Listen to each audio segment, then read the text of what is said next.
Allah Subhanahu wa taala berfirman, "Wa rabbuka yakhluqu ma yasha'u wa yakhtar." Dan Rabbmu lah yang telah menciptakan apa yang Dia kehendaki dan memilih apa yang Dia kehendaki.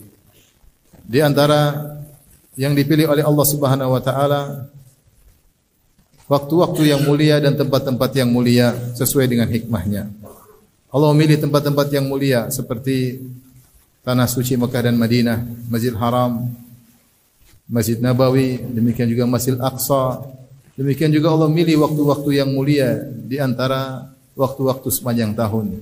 Ada di antaranya seperti bulan Ramadan, terkhususkan 10 hari terakhir, dan juga waktu-waktu yang lain yang spesial di antaranya adalah bulan Dzulhijjah.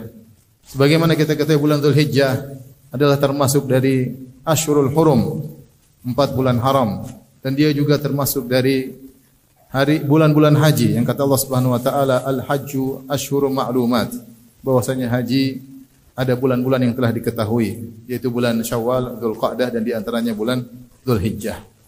Dan di antara hari-hari di bulan Dzulhijjah yang paling spesial adalah 10 hari pertama. Karenanya Allah Subhanahu wa taala bersumpah dengan hari-hari tersebut. Allah berfirman, "Wal fajr wa layalin 'ashar." Demi malam-malam yang 10. Yang dimaksud dengan malam-malam yang 10 sebagaimana pendapat mayoritas ulama adalah 10 hari Dzulhijjah. Meskipun Allah mengungkapkan dengan malam, namun dalam bahasa Arab malam terkadang mengungkapkan siang. Seperti yang Allah firmankan kepada Zakaria, yaitu bahwasanya Zakaria tidak bisa berbicara selama 3 ayyamin, dalam ayat yang lain 3 layalin sawiyah. 3 hari, dalam ayat yang lain 3 malam, maksudnya malam adalah hari.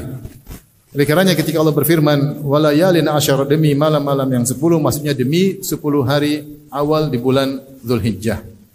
Dan ini juga didukung oleh hadis Nabi sallallahu alaihi wasallam, "Ma min ayyamin al-amalu salihu fihinna ahabbu ila Allah minhu fi hadhil ayyam." Tidak ada hari-hari yang di mana amal saleh yang dilakukan padanya lebih dicintai oleh Allah Subhanahu wa taala seperti amal saleh yang dikerjakan pada hari-hari ini, yaitu 10 hari pertama bulan Dzulhijjah.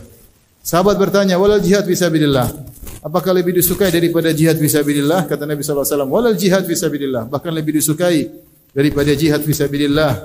"Illa rajulan kharaja bi nafsi wa malihi thumma lam yarji' min dzalika bi syai'." Kecuali seorang yang keluar berjihad membawa raganya dan membawa hartanya, kemudian semuanya hilang dari dirinya, nyawanya hilang, kemudian hartanya dirampas oleh musuh, baru bisa sama pahalanya dengan amal soleh yang dilakukan di 10 hari pertama bulan Dzulhijjah. Oleh karenanya ma'asyiral muslimin, hari-hari tersebut 10 hari awal Dzulhijjah adalah hari-hari yang sangat mulia, yang pahalanya sangat luar biasa. Namun yang menyedihkan banyak orang yang melalaikannya. Kita lihat kaum muslimin untuk 10 hari terakhir bulan Ramadan mereka memberi perhatian khusus. Tetapi ketika 10 hari pertama bulan Dzulhijjah banyak di antara mereka yang lalai. Padahal kata para ulama 10 siang terbaik adalah 10 siang hari Dzulhijjah. Bulan pertama 10 hari pertama bulan Dzulhijjah, dan 10 malam terbaik adalah 10 malam terakhir bulan Ramadan. Oleh karenanya siapa yang diberi kesempatan untuk bisa beribadah, maka beribadahlah sebaik-baiknya di 10 hari pertama bulan Dzulhijjah. Apa ibadah-ibadah yang bisa kita lakukan? Tentunya bagi yang melaksanakan ibadah haji, maka bergembiralah yang bisa pergi ke tanah suci untuk melaksanakan ibadah haji di 10 hari pertama bulan Dzulhijjah. Karena dia telah mengumpulkan 2 keistimewaan. Keistimewaan waktu, yaitu 10 hari pertama bulan Dzulhijjah, dan keistimewaan tempat, yaitu dia berada di tanah suci Mekah, ya, sehingga terkumpul pada dia 2 keutamaan. Maka mereka melaksanakan ibadah-ibadah yang agung. Pada tanggal 8 mereka mabit di Mina, kemudian tanggal 9 mereka wukuf di Arafah, kemudian malamnya mereka mabit di Muzdalifah, kemudian tanggal 10 mereka melakukan banyak ibadah. Ada tawaf haji, ada sa'i haji, ada bertahallul, kemudian ada menyembelih hewan-hewan hadyu. Maka beruntunglah mereka para jemaah yang bisa berhaji. Kemudian bagaimana Allah istimewakan tanggal 9 Dzulhijjah yang hari Arafah. Kata Allah Subhanahu wa taala, "Wasyafi'i wal watr." Sebagian ulama menafsirkan wal watr, demi yang ganjil, maksudnya adalah tanggal 9 Dzulhijjah. Dan Nabi sallallahu alaihi wasallam bersabda, "Ma min yaumin aktsaru min an yu'tikallahu fihi 'abdan minan nar min yaumi Arafah." Tidak ada hari yang di mana Allah paling banyak membebaskan hambanya dari neraka jahanam seperti hari Arafah. Wa innahu la yadnu, dan pada hari tersebut Allah mendekat kepada hamba-hambanya, kepada para jamaah haji. Tsumma yubahi bihimul malaikah, kemudian Allah membanggakan para jamaah haji di padang Arafah di hadapan para malaikat. Dalam riwayat yang lain kata Allah Subhanahu wa taala, "Unzuru ila ibadi haula'i syu'than gubran ja'uni." Lihatlah kepada hamba-hambaku tersebut yang datang kepadaku dalam kondisi syu'than gubran, dalam kondisi rambut mereka semrawut penuh dengan debu. Ushidukum inni qad ghafartu lakum, maka aku saksikan kepada kalian sungguhnya aku telah mengampuni dosa-dosa mereka. Dalam Sahih Muslim kata Allah Subhanahu wa taala, "Unzuru ma arada haula." Lihatlah wahai para malaikatku apa yang dikehendaki oleh mereka, apa yang diinginkan oleh para jemaah haji yang datang berkumpul dari jauh mengeluarkan uang yang begitu banyak untuk wukuf di padang Arafah. Apa yang mereka inginkan kata Allah Subhanahu wa taala? Semua keinginan mereka akan Allah kabulkan. Masyarul muslimin, maka itu kemuliaan yang Allah berikan kepada orang-orang yang berkesempatan untuk bisa berwukuf di padang Arafah pada tanggal 9 Dzulhijjah. Adapun orang-orang yang tidak melaksanakan ibadah haji, maka ibadah tetap banyak bisa mereka lakukan di 10 awal bulan Dzulhijjah. Di antaranya ibadah yang agung adalah berzikir kepada Allah Subhanahu wa taala.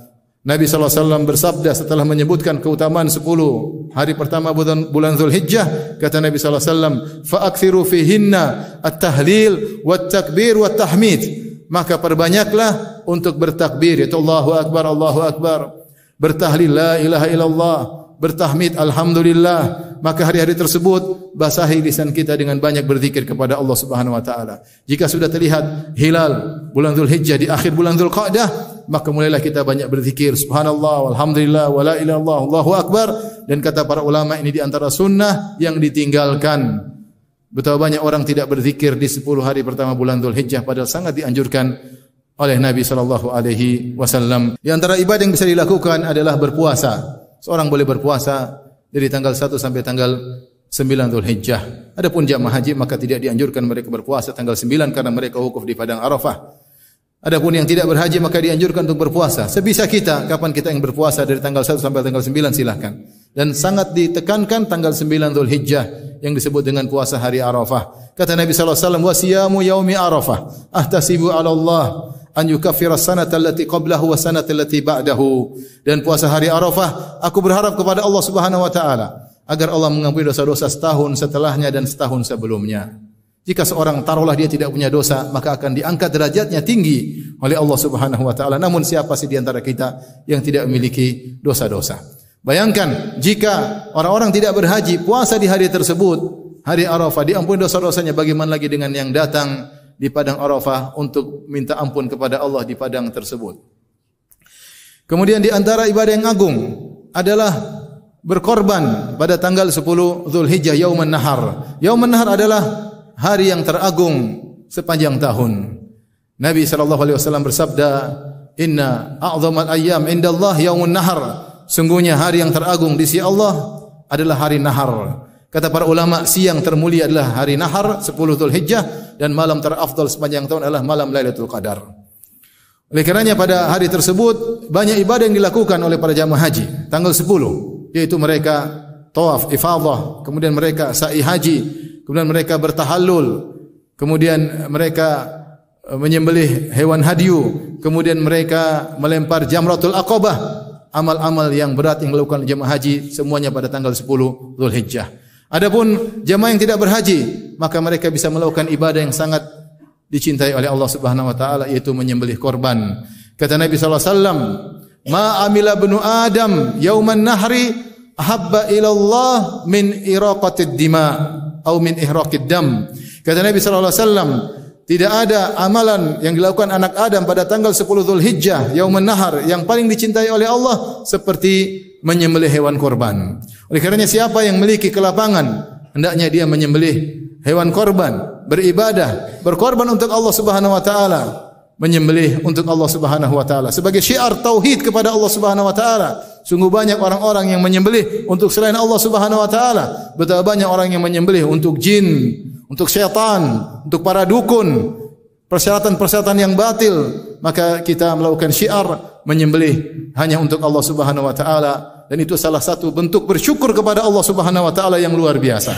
Oleh karenanya ketika Allah mengabarkan tentang nikmat yang Allah berikan kepada Nabi sallallahu alaihi wasallam, Allah berfirman, "Inna a'tainakal kautsar."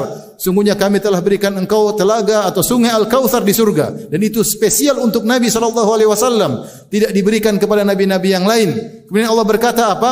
"Fasholli li rabbika wanhar." Kalau begitu wahai Muhammad sallallahu alaihi wasallam, salatlah dan sembelihlah. Kata para ulama, di antara bukti syukur seorang kepada Allah dengan syukur yang benar adalah dia banyak salat kepada Allah dan dia menyembelih untuk Allah Subhanahu wa taala. Karena setelah Allah kabarkan beri nikmat kepada Nabi, Allah menyuruh Nabi untuk wanhar, dan sembelihlah. Maka siapa yang diberi kelapangan memiliki harta, maka hendaknya dia menyembelih. Kalau dia mampu menyembelih sendirian silakan, kalau tidak mampu dia bisa bergabung dengan bertujuh untuk menyembelih onta atau untuk menyembelih sapi, dan semoga Allah mudahkan kita semua untuk bisa menjalankan ibadah kepada Allah Subhanahu wa taala di hari-hari tersebut. Namun ingat, karena Allah Subhanahu wa taala, bukan untuk bangga-banggaan, bukan untuk hebat-hebatan. Lan yanalallaha dima'uha luhumuha wala dima'uha walakin yanaluhu taqwa minkum.